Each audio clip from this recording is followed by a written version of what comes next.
So before anything, I'm just going to state the rules of a Nuzlocke in case you don't know what they are. Number 1, if a Pokemon faints, you treat it like it died and you can't use it again. Number 2, you can only catch the first Pokemon you encounter in each area, so if you accidentally kill the Pokemon, you can't catch any in that area. And number 3, you have to nickname each Pokemon you get more attached to them.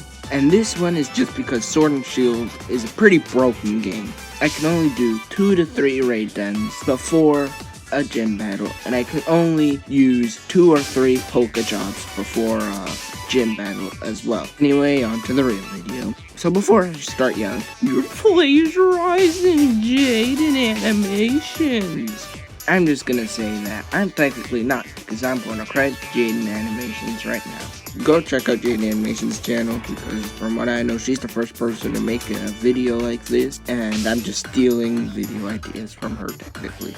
Anyway, on to the actual Nuzlocke. So the game starts out with Chairman Rose talking and then transitioning to a battle of Leon against Raichu's long-lost cousin Ryo.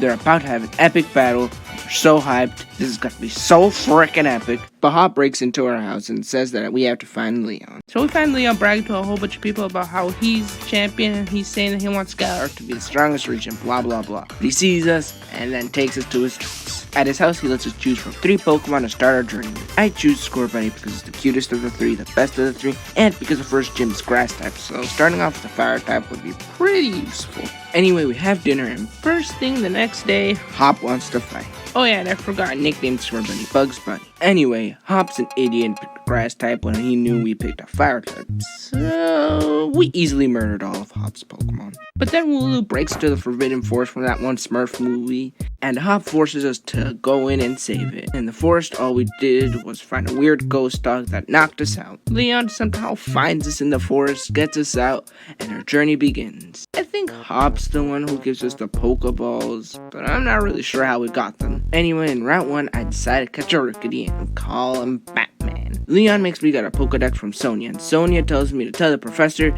that she gave us the Pokedex, and I follow her instructions by going back to Route 1 and killing squirrels. After a while, I actually decided to go to Route 2, and I caught a Choodle I decided to name Tommy in it. After grinding a little and killing children's hopes and dreams, I get to the professor's house and find Leon and her talking about Dynamax Pokemon. Then they notice us and invite us inside. In the professor's house, we convince Leon to let me and Hop get into the gym challenge if we show him a good battle, and then we go outside. At this point, Bugs Bunny was level 12 and Hop's highest level Pokemon was level 8, so this fight was pretty easy. Leon decides we're worthy for the gym challenge and gives us endorsement letters. What type of bullcrap is this? What do you mean, Alex? We're gonna be part of a gym challenge. Yeah, I know, but what the heck is this piece of? The heck is that? I don't know, but I want to touch it. Yeah, so apparently 2 things fall from the sky, and Hop's first instinct is to go see what it is. But it turns out it's okay, because it's just 2 wishing stars. The next day, Sonia says things I didn't pay attention to, and the professor gives us a Dynamax band to be able to Dynamax Pokemon. Anyway, we get to the station and arrive to the wild area. The wild area has a bunch of sections, which means I can catch a bunch of Pokemon. In the first section, I catch a Tyrogue and name it Dipper, like from Gravity Falls, because Dipper wanted to be named Tyrone, and Tyrogue sounds like Tyrone. Then I decided to go back to the first town. Wait, a Slowpoke got on the train. How? It's literally a Slowpoke. You would have had to leave the train doors open for like 15 minutes. Don't question company policy! Hey, you! Wait, what, me? You're a trainer, right? Yeah? Take the Slowpoke. It's just an inconvenience to us. Okay, then. Welcome to the team, Skeppy. Then I decided to continue to the next city, and on the way, caught a snowbird that I got thanks, Obama. In Turffield, I needed to go to an opening ceremony to enter the gym challenge. Wait, opening ceremony? Am I entering a cult? What the heck? Then get me out of here. It's too late now. Anyway, after that, some random lady gives me flying taxis, which was really weird to think about it. But after that, Hop wanted to fight. At this point, Bugs Bunny was rebooting her, so Hop got destroyed. Anyway, Route 3 was next, and I caught a Galarian Zigzagoon, which I forgot what it was. But I caught this Galarian Zigzagoon because I thought, my team's pretty good right now. I won't regret catching this later. Anyway, after a while, I went back to the wild area to go to another area to catch some other Pokemon. So I encountered a level 15 Nuzleaf. Cool, I already have a grass type, but this will do. So I lead with thanks, Obama.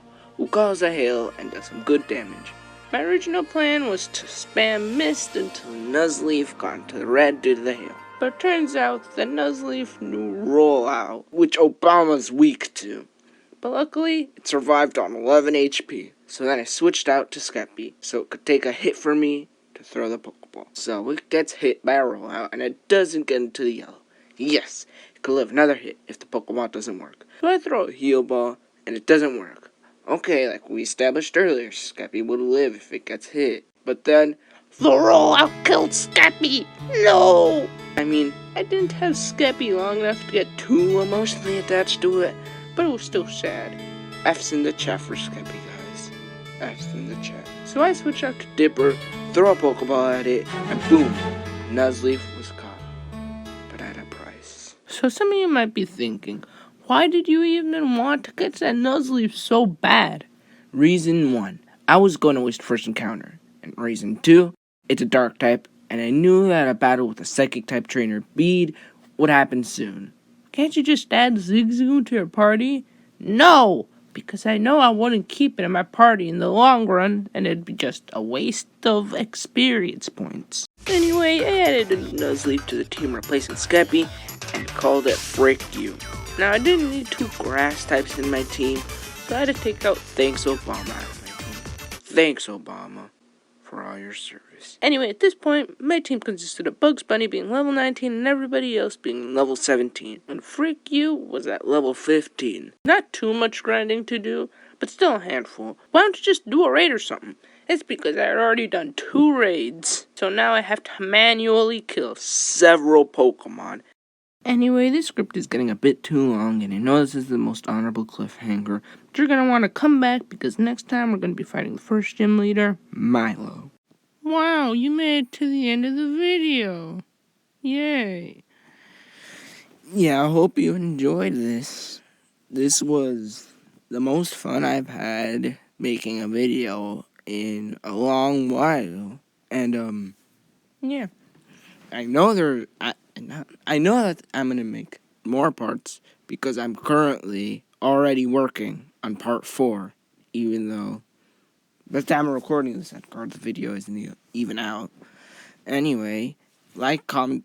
No, you don't need to comment. Nobody cares about commenting. Like the video and subscribe if you want to see more and you want to see part 2. And yeah, goodbye.